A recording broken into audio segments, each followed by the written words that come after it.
اعوذ باللہ من الشیطان الرجیم بسم اللہ الرحمن الرحیم۔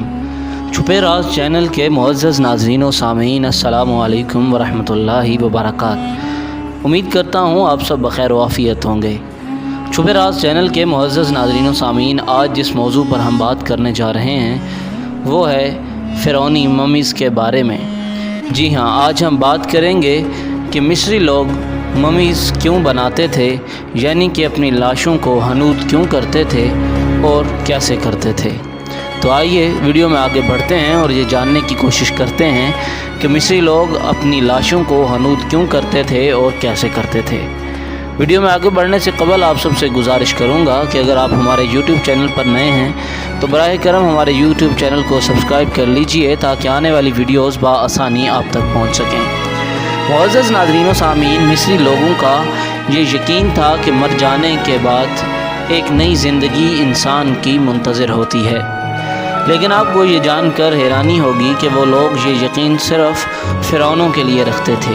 جی ہاں، ان کے نزدیک امیر یعنی فرعون اور بادشاہی نظام میں شامل لوگ ہی اس سہولت سے آراستہ تھے، یعنی کہ فرعون کے ساتھ اور جڑے ہوئے لوگ اور بادشاہی نظام میں موجود لوگ ہی مرنے کے بعد بھی ایک نئی زندگی سے آغاز کرتے تھے۔ اس کے علاوہ عام رعایا یا غریب لوگ ایسی سہولت حاصل نہیں کر سکتے تھے۔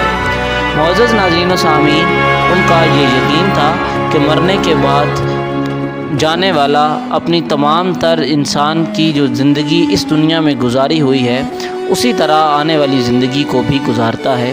یہی وجہ ہے کہ وہ اس کی ضرورت کی تمام تر اشیاء کو اس کے ساتھ رکھ دیتے تھے، اور ان کا یہ ماننا تھا کہ آنے والی زندگی میں وہ یہ تمام چیزیں استعمال کرتا ہے۔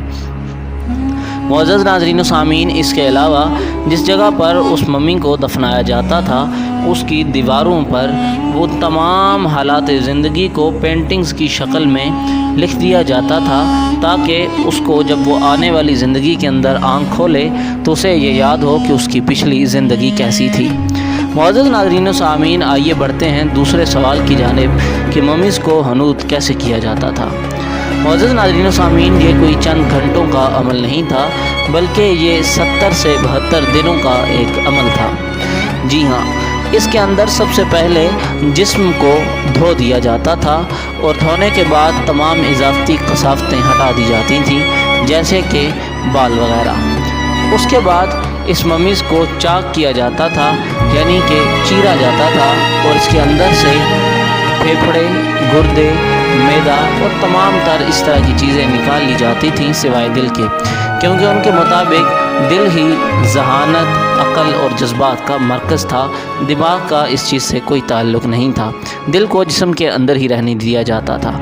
اس کے بعد اس کے اندر ایک رف مادہ بھر دیا جاتا تھا، اور اس پورے جسم کے اوپر نمک یعنی کہ سوڈا لگا دیا جاتا تھا، جس میں سوڈیم کاربونیٹ اور سوڈیم بائی کاربونیٹ شامل تھا۔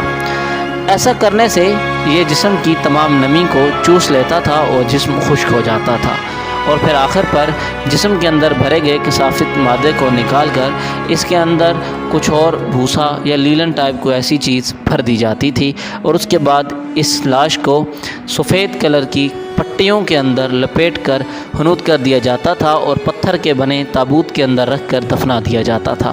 چھپے راز چینل کے معزز ناظرین و سامعین، امید کرتا ہوں آج کی یہ ویڈیو آپ کے لیے معلوماتی ثابت رہی ہوگی۔ مزید ایسی ویڈیوز جاننے کے لیے اور ایسی معلومات سے بہرور ہونے کے لیے ہمارے یوٹیوب چینل کو سبسکرائب کر لیجئے تاکہ آنے والی ویڈیوز آپ تک بآسانی پہنچ سکیں۔ اپنا بہت سارا خیال رکھیے گا۔ اللہ حافظ، اللہ نگہبان۔